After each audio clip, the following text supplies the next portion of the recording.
Welcome to Playing with Fire, the podcast for people who are ready to custom build their love.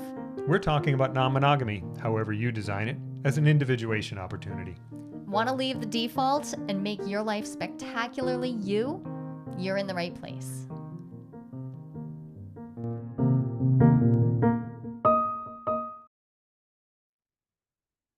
Hi, Jolie.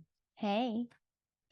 Agreements. We talk about agreements. I love Talked about it a bunch of times. agreements. And today I wanted to talk about kind of what they're made out of and what they're not made out of.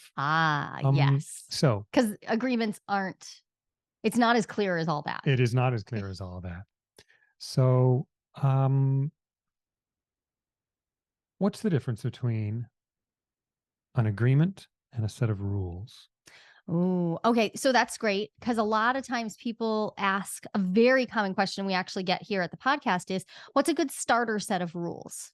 Like we want to open up. So what's the good starter set?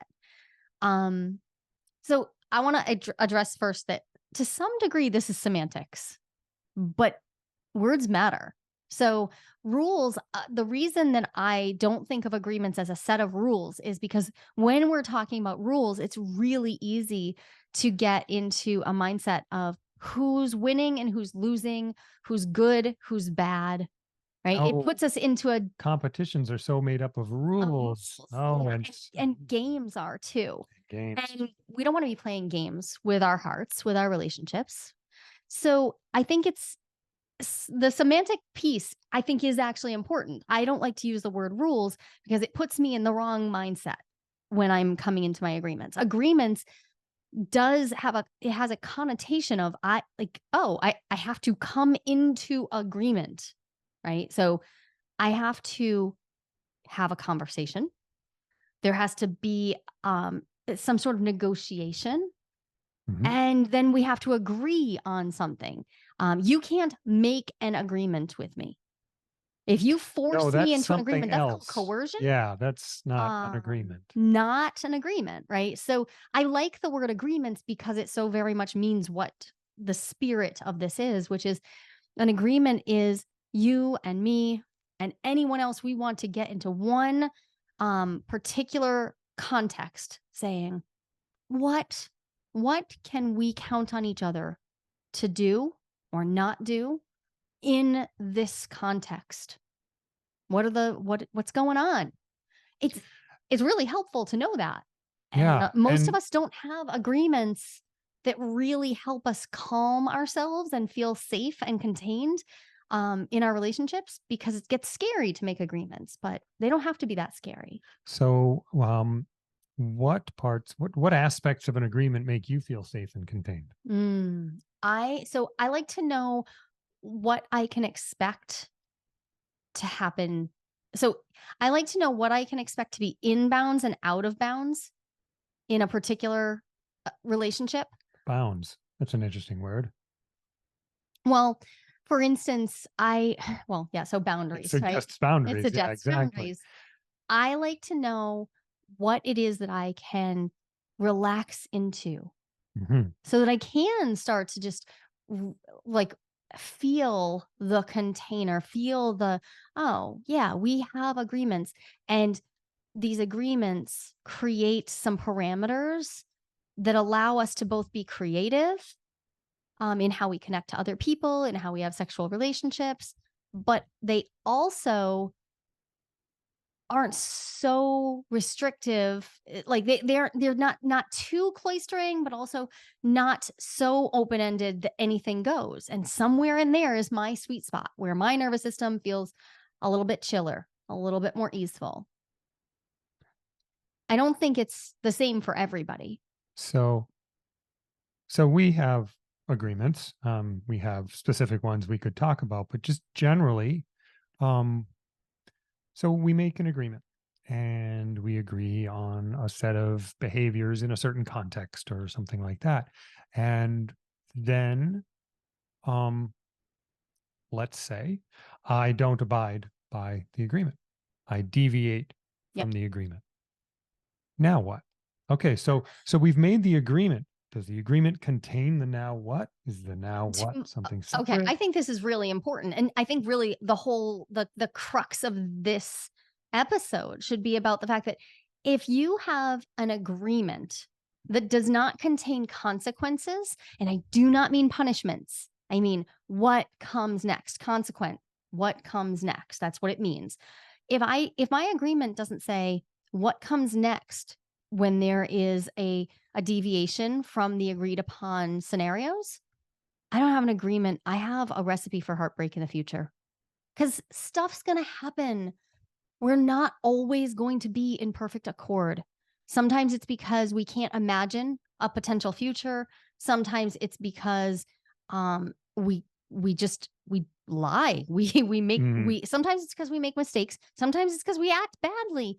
But for most people that I'm working with, the desire, the hope is that they will come closer together over time in a way that allows them to experience exploration, expansivity, and also the sense of security that comes with that's what I was developing an thinking about that. ongoing Yeah. relationship, right? So it's Mhm. that blend of security and expansivity that's what people are usually looking for. And if I don't know what happens next, I don't feel calm, right? My agreement doesn't really If help you me. don't know what happens next. Yeah. I mean, the Yeah. unknown is Well, and destabilizing. it's so complicated. Can I just slide over? I'm sliding our whole Slide over. I gotta slide over. Okay. I There. just fixed my mic. Okay. There we go. Okay. So what happens when I make an agreement? If I don't say what happens next, then when some deviation, when some violation of the agreement happens, now we're dysregulated individually and probably together in our relationship. We're dysregulated. We're not feeling connected in some ways. One of us is probably feeling harmed. The other might feel guilty um, and from here, we're going to decide what's next. Yeah. That's not ideal. That It, is just not an it's ideal not scenario. ideal. And it it occurs to me that so if I make an agreement that doesn't have any consequences, I'm my picture of that because I've done that, and I do that because, well, I'm my like I'm making this agreement as my best self, and in the context that I'm in right now and how I feel and all of that, and I will be that way forever. You I are will so always optimistic. be this best person who is making this agreement, and of course I will abide by it at all times, no matter what else comes down the road. Right. Even though you're in a cold state when you're making the Right. agreement, Yep. you're not. So, will the version of you who's had 3 gin and tonics and is out with his friends is that person gonna make the same decisions necessarily that the person who made an agreement on a structure during a structured meeting on a Wednesday morning? Right. Like, And hopefully, yes. But just that's one. realistically speaking, that's not how humans are. Over the course of a lifetime together, over the course of a year together, we often we overstate. We imagine that we will still be cool-headed, Yeah. but then we're in aroused states and Aroused things states. do That's not it. You just described a situation where I've intentionally altered my your mental judgment's state. impaired, yeah, Altered, which but we do all the time. and we do that all the time. But also we get dysregulated. Yeah, What you right. were saying about an aroused state, there's so many ways to get dysregulated. And in that dysregulated state, I mean, the way I know I'm dysregulated is I Oh, don't think about things the same I way. just thought of a good one. Mm, So, we went through a period of time where I was in grief off and on just constantly. There was somebody sick or dying in my life, essentially just constantly for several years. And it was exhausting. Okay, it was most of my adult life. But there was a really intense period that lasted like 5 years. And during that time, I would frequently break our budgetary agreements. I would break our financial agreements mm, because I was dysregulated, because I was stressed out and I would break them in small ways, but I would use the wrong credit card for something, or I would overspend on something that I knew was a want, not a need at a time when we were feeling pinched. And like, yeah, I mean, that's not even a sexual scenario. That's not right. alcohol. I was just That's just dysregulated because I would day be to day like at a life. hospital with somebody and I was sad and then yeah, I would do things that when I was sitting with you making our financial plans, I was like, yep, this is what I can stick to. Yeah. And then I would experience dysregulation and I would do something else. And it was my job to come back into integrity. But But this is why it's so important that that built into the agreements are consequences, not punishments, because, well, I'm not going to punish you for that. I mean, right. punishment is like that's a whole other topic that we don't need to get into. Yeah. We don't need a But there, carceral system in our we do relationships. not.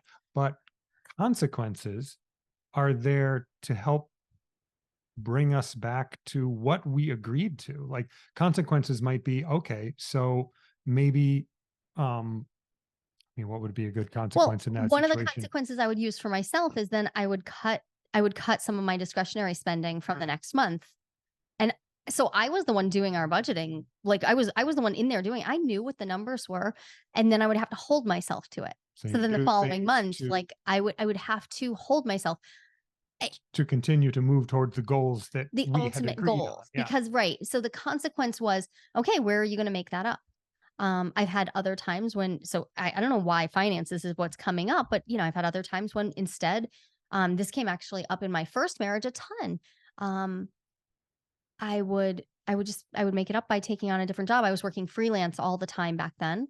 So I would take on another job. So I would make it up rather than cut somewhere. Um, I had the time, so I would go work more. Right. There are so many And then ways to there, have consequences. And yep. so I guess I moved it into the financial realm because there is something a little more calculated, right? Like we can make it black and white. We can make it all seem very simple. But the same principles apply when we're talking about complex things like what if you violate one of our agreements around STIs? Or what if I violate an agreement about who I get in a relationship with? So let's say, for instance, that I have that we've decided that we're not going to date people. Oh, we owned a gym together and we made a commitment to each other that we would not, we did. And we made a commitment that we wouldn't date people who like were clients and went to that gym. Now, first off, that just feels like a good ethical choice to me. But I've known a lot of CrossFit owners, and It's not most of them necessarily got married to great somebody who was people. first. Yeah, most of them are divorced and married to somebody who was a client first. So it's clearly not the agreement most of them have. But we had that we had a dating agreement that excluded a group of people. And I remember us having a conversation before we really knew how to make great agreements. But I remember us having a conversation about, well, what would we do if if one of us just was like, nope, but that and what we came down to was let's have a conversation first. So rather than it just happening and there being a consequence to like, oh, you started a relationship, we tried to build in a consequence that was beforehand. It's a little bit of a proactive. Yeah, no, like come together and figure out, okay, how will this work? What are the likely outcomes, and what And can like we do now to solve this together from maybe define some altered like a new set of boundaries right? from this new Because point an of view. agreement doesn't mean it can't like it's not set in stone. You can renegotiate your agreements. And having some clear consequences allows for the idea that negotiation is part of the whole puzzle, right? So if like the STI example that I used, if you had unprotected sex with someone who you had not seen the STI panels for, then you know that the consequence, the next thing that happens is you need to disclose that to me before we have unprotected sex. And you need to get yourself an STI panel. And if it's somebody who you actually can't get in touch and see a recent panel from them, then you're going to have to wait 6 months while you wait for an HIV result Right. because we need two And tests so 6 months apart for that. those are consequences designed to achieve the goal of our long-term health. Right. But we've talked about how that doesn't mean we couldn't have any kind of sex. Right. So now we Now I need to do my own risk tolerance assessment and say, well, okay, well, what would work for me? And that having that pre-written into our agreement, it takes this immense weight off. So now when we're dealing with the fact that you may have and I'm going to use this word because it is triggery, violated an agreement, right? So now it puts me into a spot where I can so easily step into the victim mentality. You violated an agreement, and now I'm the victim. And rather than be a proactive part of this relationship with an agreement that now needs to be looked at and revisited and figured out, I can get into my victim stuff and it just sucks. Yeah. The So bottom line is it just, I don't want to be in that spot. So I make consequences in my agreements because I don't want to be in that spot where I'm like pouting and basically trying to extract feelings from you to make me feel better. Instead, I would like to see the actions that will actually get me a better result. And sometimes the consequence is we need to do an imago dialogue. We need to do an apology and accountability ladder. Maybe we need to go to a third party and have a session or a set of sessions. Sometimes the consequence is about how we spend our time together, though. So we're talking about consequences, and we've already addressed punishment versus consequences, but there's something that comes up with agreements, which is the idea of an ultimatum. Oh, sure. So consequences, they're designed to be part of a conversation where we move toward our shared goals. Tell me about ultimatums. Well, I think the word ultimatum is being used right now as if all ultimatums are bad. Okay. So maybe we should circle back and talk about boundaries a little bit. Oh, yeah, all right. So when I'm making agreements ideally come from understanding what my needs and wants are and what my boundaries are. And if I understand what my needs and wants are, then I can craft an agreement with you that hopefully takes those into account and also takes yours into account and figures out, well, how do we navigate our Yeah, how different does needs this and all fit wants? together? And The boundaries, though, like my boundaries, let's get clear. Boundaries are about what I will do in a given context if a given set of actions or things happen. And I get to set my boundaries all the time. I just do. So um a boundary is not it's not me telling you what you can do. So if I set a boundary around so if you have unprotected sex with someone that you have not seen the STI panels for, then I expect you to tell me beforehand, before you have unprotected sex with me, and allow me to then make the decision about what I am doing with my body. right. That's So for that me. My boundary boundary is about is, you. yeah, because my boundary there is for me to decide what my risk tolerance is for my body. And the connection point now is in like how do we come back into contact? Ideally by honoring my boundaries Hmm. and yours, but mine would be the ones in question there. But a lot of times ultimatums come up because people deliver, like they explain their boundaries to someone, and when they do, um well, if I said, so my boundary is, since you had sex with someone and you didn't use a condom, and you haven't seen their STI panels, then my boundary is that I'm not going to have unprotected sex with you. If you decide that that's an ultimatum, that I have then, like, you can just in your head decide that that's an ultimatum, that now, uh, like, that I'm telling you that I won't have sex with you, which isn't true. Because in fact, we could have protected sex. We could decide to have other kinds of sex. There's a There are whole all kinds, conversation to be little had. conversation to be had. But what about something a little trickier? Like, what if you relate to someone who I have an actual conflict with, someone I am not willing to be in relationship to? We only have one person, I think, in the whole world on our mutual list of like, yep, not willing to be in a relationship with that person. I think that's true. And so, And so if you decide to have a relationship, I have a boundary, and I have set my boundary to be, if you decide to have an intimate relationship with this person, I will not be able to have an intimate relationship with you.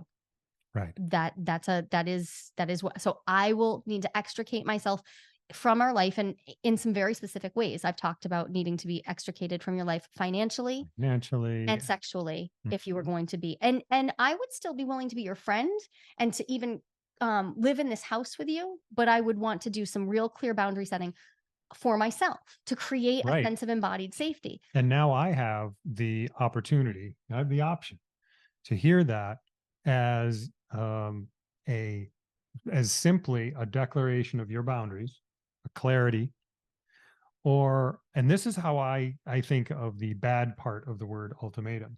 I can interpret what you're doing as a manipulation of me and as a a like Like as a if it's coercive and coercive, yeah, punishment. It's like this will be proactive the punishment. punishment. This will be the punishment if you do this thing. And I can perceive it that way. Right. That then it's all about me. It is to hurt me or to cause me some discomfort that is intended to guide my actions. And this is an incredibly tender and nuanced Mhm. experience to be in this conversation with someone you care about, because I truly, in that, I'm using a real life scenario. If you were to have a relationship with the person I have in mind, this person has harmed me in the past, it would feel incredibly dangerous to me financially and sexually. I'm not okay with that. And it is not okay for me to tell you what you can do. So I'm not telling you you can't have a relationship, Nope. but it is always up to me to decide how I want to protect myself. And this is where the concept of ownership and obligation comes in. Hmm. So if you act as though I am obligated to be in a relationship with you just Ha. because I'm currently in one, Okay. or that you are entitled to a That's what I relationship, was just going to say. In other words, my um, entitlement. bite me. Right. No, No, that is no, that's you're not how relationships work. you're not entitled to have any particular kind of relationship with me. And so I get to set that boundary, and you can experience it as manipulative, but that's also you That's about deciding me that, like, deciding. that's deciding to get into the victim seat yourself. That's right. Can you Yeah. feel Right. it? Like, Oh, oh, totally. Yeah. I can't have everything I want, therefore I'm the victim. Yep. And the truth is, we can't always have everything we want at the same time. Somebody said that once. Mick Jagger. That's it. Yeah. Oh, awesome. Great. We'll just put that, Yeah. That's the just play music that for song this in the episode. background. I don't think we can afford that. Yeah, you can't you really can't always have what you want. And I'm shocked at how often this comes up. Yeah. Um so I have a household full of teenagers, and I will be honest, my teenagers react much better to the idea that they can't have everything they want than many other people, many of the adults that I come into contact with day by day. I think a lot of times they act better than I do. Okay. Well, so you were a great lesson for me. You seemed, when we were first relating intimately, I don't even just mean like Yeah. Like romantically. I mean like an intimate we relationship were connected close. and So lots of maybe overlap. going back 20 years now. Mhm.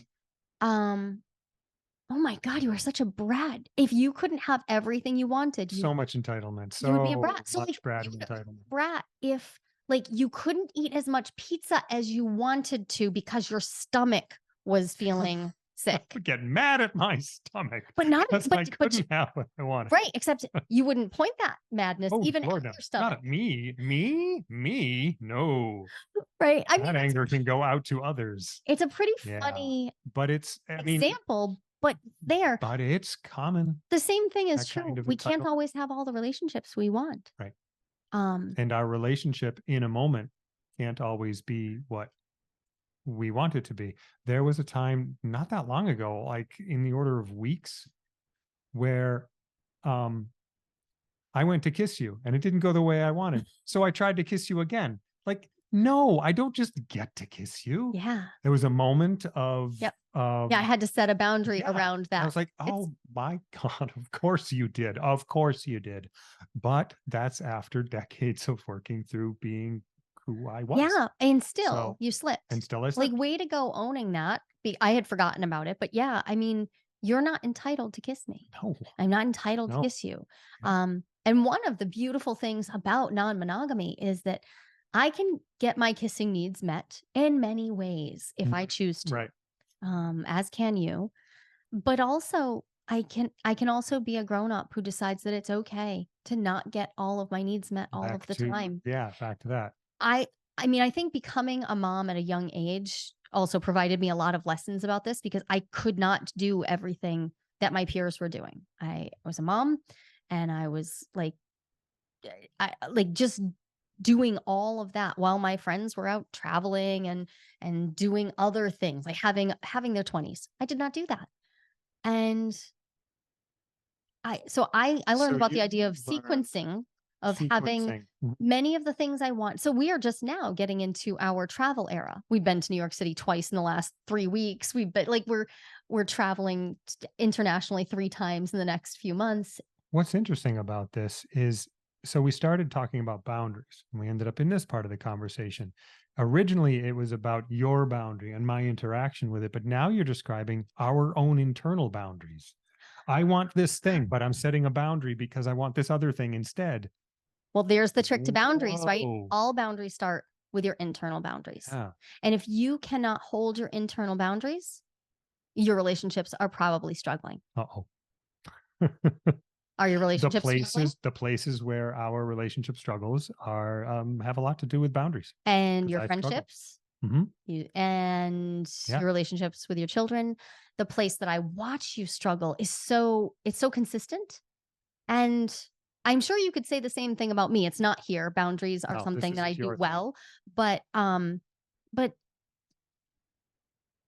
the consistency of our issues around agreements, boundaries, holding consequences, holding ourself. The Yeah. beauty of consequences are, especially if you keep your agreements as living documents, the absolute joy, the thrill of consequences is knowing that if I am out of integrity with my agreement, I already know what happens next. So Yeah. I can now take responsibility.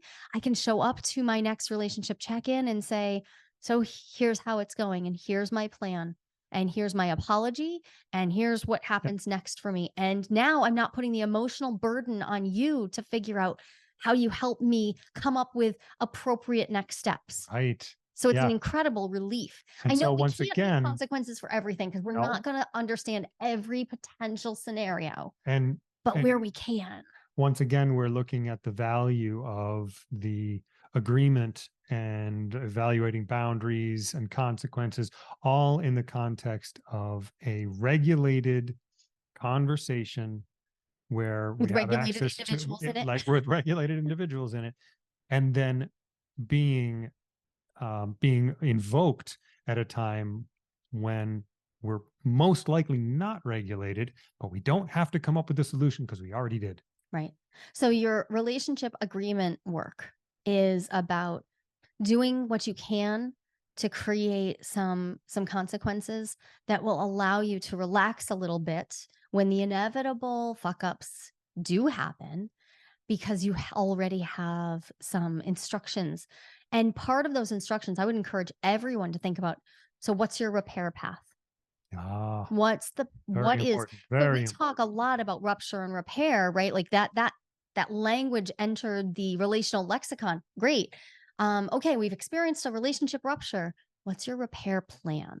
And it might be that you have some different ones, like the two of you in any given dyad might have some different repair needs. Hmm. Yeah, sure. One of you might need more space, one of you might need more physical touch, one of you might want more words of affirmation, one of you might want to see like real time effort being put Yep. in. Like, what's the effort you're There's going to do? What? a lot of ways to repair. Yeah, And yeah.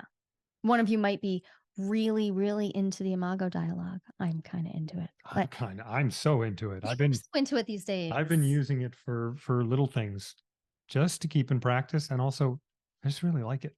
So I love this episode because when we talk about consequences, people often ask me, what are some examples? What could happen? The sky's the limit here, but the Mhm. idea is that the consequences are that they are more or less natural outcomes, next steps that get you back into connection with each other, if at all possible. Mhm. There are, however, I think it should be stated, there are things that will feel like full on, full stop, holy hell, we're done. I get it. There are rifts. There are things that could be just a full all the way stop. So short of a okay, so there's also abuse. Right. Well, Okay. there's So I don't all of this conversation is not about abusive behavior, which is not about uh that cannot be fixed by just an agreement. We need to do agreements, but that won't be enough. But also, if you have a full stop, this is my deal breaker. No, this is a stop. And that what you mean is if this happens, then the next thing that happens is divorce or separation. I still want you to have consequences in your agreements. Because when you that level of deviance from an agreement comes up, that level of violation comes up, you are automatically going to be dysregulated. And it may be a little confusing to figure out. So what happens next? Who stays at this house? Do we both stay? Does one of us stay? Where else do we go? Who are we using a mediator? Or would we plan? So you and I have a divorce contingency plan. And I love having I that. give, I know what yep. happens Mhm. if one of our we have a very tiny list of full stop, oh my gosh, wow. And all of them for us involve a mediator. And we actually wrote it right into our original marriage contract, as it were. Because I didn't want to marry you without this around, yep, mediator first before we do before we go to a divorce lawyer or file papers. And I find that to be one of the most relaxing things about our agreement is that I would be brokenhearted and I don't want to I don't want to try to figure out what the next steps are. So we wrote them down. It's like 4 steps. Yep. Like we would call one of these people, we would do this here. And keeping that updated by updating it every few years has kept me from feeling like I'm falling into what felt like a marriage trap, Yeah, which right. happened the first time. Like I didn't know how hard it would be to get out of it until I was in it. And it has helped me to know that we are on the same page, that there really are some edges that if they're crossed, we need to have these big consequences And we have the little signs that say which way to go and and that we pre-agreed on that we and pre-agreed on. we both wrote them down, acknowledged that we've seen them and saw them and we buy in. Getting buy-in on your agreements is a big deal. Yep. This is why agreements can't be written one-sided either. Your agreements need to be in the space between. Yeah. But they actually form the relationship. Your relationship is formed of everyday decisions and actions and behaviors and the agreements that you've made together and all the millions of little conversations that make them up Yeah. over time. It is a together thing. And I feel like it's worth saying that this isn't I wouldn't come to you with with a relationship agreement and say, "Here, would you sign this?" You're not Christian Grey. Oh, I had to watch 50 Shades of Grey for a school assignment. I know that sounds insane, but I did. I had to watch it for a school assignment once. Oh my God, that is some bad writing. But that scene where he like sits down and presents her with this like thick contract, that is so ridiculous. No, just I'm just not here for it. We want to talk about like king contracts and all that. Let's have a different discussion. We'll get Melina or Sunny back to yeah. talk about that. Yeah, we'll But talk about that, but for your standard relationship agreements, yeah, it is both an ongoing conversation and a living document to create together to allow you to come into better relationship, to have repair plans, to have clear paths to come back together when rifts happen. yeah, it's a living document because you're living people. Yeah. And I Change. love our living document lets me relax so much. And that is saying a lot because I have a ton of relational trauma around what happens when things don't go as I'm planned. really enjoying hearing you say how relaxed that makes you Yeah, feel. That's great. incredibly. I don't think I could do our relationship the way that I do without that. And it's one of the things that's been a struggle when I have connected to new people who don't want to have agreements, that they want there just to be like, we just want to be in conversation. And I'm like, yeah, I hear you, but that doesn't work for me. And I don't need it to be our agreement, by the way, is not really long. No. It's a few pages in a book. Like Yeah. it's just a few pages and it covers a ton. But it covers what I need it to cover. And it covers what I needed to cover. Thanks. That's how, yeah, absolutely. That's how we built it together. Reminding me that we're coming up on our January review before Yes. long. So Yep. maybe we'll do a check-in. All Maybe right. we'll do it. Maybe we'll do Well, a maybe we'll right do a here. live check-in. Okay. If you're thinking about your agreements and you have no idea where to even get started and you want to do them well, I teach agreements as a 3-phase process in the year of opening. And sometimes when people hear the year of opening, they're like, what the actual fuck could you possibly do for a whole year? One of the things that we do is talk about how relationship agreements are created through an intentional process that begins with experimental agreements, collects data, and over time grows into the kind of deep relational philosophy that Ken and I now have. So, the year of opening is a path to learn that particular technique. I absolutely love it. I teach it in my private work too, but it's a lot more fun to do in a group. And It is. honestly, It is a lot it's more also fun. a lot less expensive. So, if you would like to get on the wait list, there's a new cohort of the year of opening starting in January of 2024. The wait list is already stacking up. I encourage you to get your name on the list so that you can have a shot at a place. Each cohort is capped at just 20 people so that I can be right there with you. It is me in the room with you week by week, guiding, listening, being present to what is for you. So, if you want to be on that wait list, you want to go to theyearofopening.com. There's no one right way to design your relationship. And lots of people, actually about 25%, according to a recent national survey, are interested in some type of open relationship. But how do you know if you are ready to open up happily? Not everyone is, and that's no problem. I've got a 60-second quiz that will give you the answer. And even better, you'll walk away with your next step, whether you're good to go or not so much when it comes to opening up. And this is no BuzzFeed nonsense. I personally designed this quiz from my years of academic research. Go to joliequiz.com. That's JOLIQUIZ.com and find out if you're ready to open up happily and what to do if you are or if you're not.